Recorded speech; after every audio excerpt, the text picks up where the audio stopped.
ٹھیک السلام علیکم ورحمۃ اللہ وبرکاتہ۔ عزیز دوستو، کیسے ہیں آپ؟ تو میں آج آپ کو ایک ایسا واقعہ بتاتا ہوں جس کے سننے کے بعد آپ کے ایمان کے اندر تازگی اور پختگی آئے گی۔ تو حضرت عمر رضی اللہ تعالی عنہ امیر المومنین تھے، جس کی 22 لاکھ مربع میل پر حکومت تھی اور جس سے کافر یوں تھر تھر کانپتے تھے۔ کافر تو دور کی بات، شیطان بھی حضرت عمر رضی اللہ تعالی عنہ کا راستہ بدل لیتا تھا۔ تو اس وقت جو سپر پاور طاقتیں تھیں وہ روم اور ایران کی تھیں۔ تو روم کے بادشاہ نے حضرت عمر رضی اللہ تعالی عنہ کی طرف 3 چیزیں دے کر بھیجا گفٹ کے طور پر۔ تو وہ جو آدمی لے کر آیا تو آ کر دیکھا کہ حضرت عمر رضی اللہ تعالی عنہ مسجد نبوی کی توسیع کرنے کے لیے جو ہے گارا بنا رہے تھے۔ تو حضرت عمر رضی اللہ تعالی عنہ خود جو ہے اس گارے کو بنا رہے تھے۔ جب وہ روم کے جو ہے بھیجے ہوئے آدمی آئے، انہوں نے آ کر پوچھا کہ یہاں کا امیر المومنین کون ہے؟ تو لوگوں نے بتایا کہ وہ جو سامنے گارے کے اندر گارا بنا رہا ہے وہ وقت کا امیر المومنین ہے۔ وہ بہت حیران ہوئے کہ اتنی 22 لاکھ مربع میل پر اس کی حکومت اور یہ خود یہ ایسا کام کر رہا ہے۔ تو بہرحال یہ آدمی گئے، جا کر حضرت عمر رضی اللہ تعالی عنہ کی خدمت میں وہ 3 چیزیں پیش کیں۔ وہ 3 چیزیں کیسی تھیں؟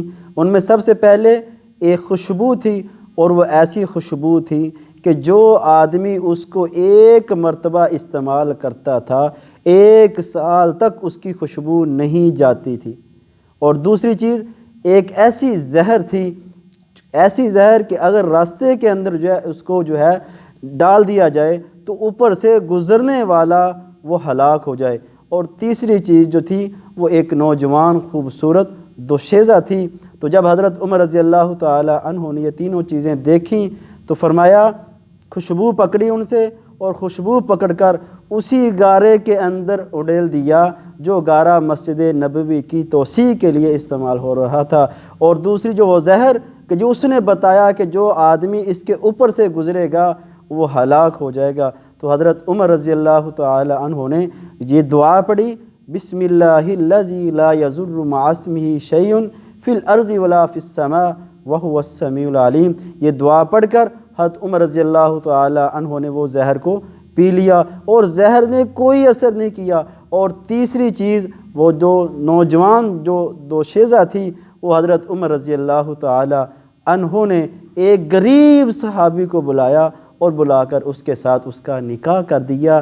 یہ تھی صحابہ اکرام کی محبت جس کی وجہ سے اسلام جو ہے وہ ترقی کرتا چلا گیا۔ آج ہم پستی کے اندر اس لیے ہیں کہ ہم نے اسلام کو سمجھا ہی نہیں، ہم نے اسلام کے اوپر صحیح معنوں پر عمل ہی نہیں کیا۔ اور اسلام کے اوپر عمل ہم نے کیسے کرنا ہے، قرآن پاک ہمارے پاس موجود ہے، پیارے آقا علیہ الصلوۃ والسلام کی سیرت ہمارے سامنے موجود ہے۔ آج ہم اس لیے پستی کے اندر ہیں کہ ہم نے قرآن کو پس پشت ڈال دیا، سیرت کو پس پشت ڈال دیا، اور جو ہے اس وجہ سے ہم جو ہیں آج پستی کے اندر جا رہے ہیں۔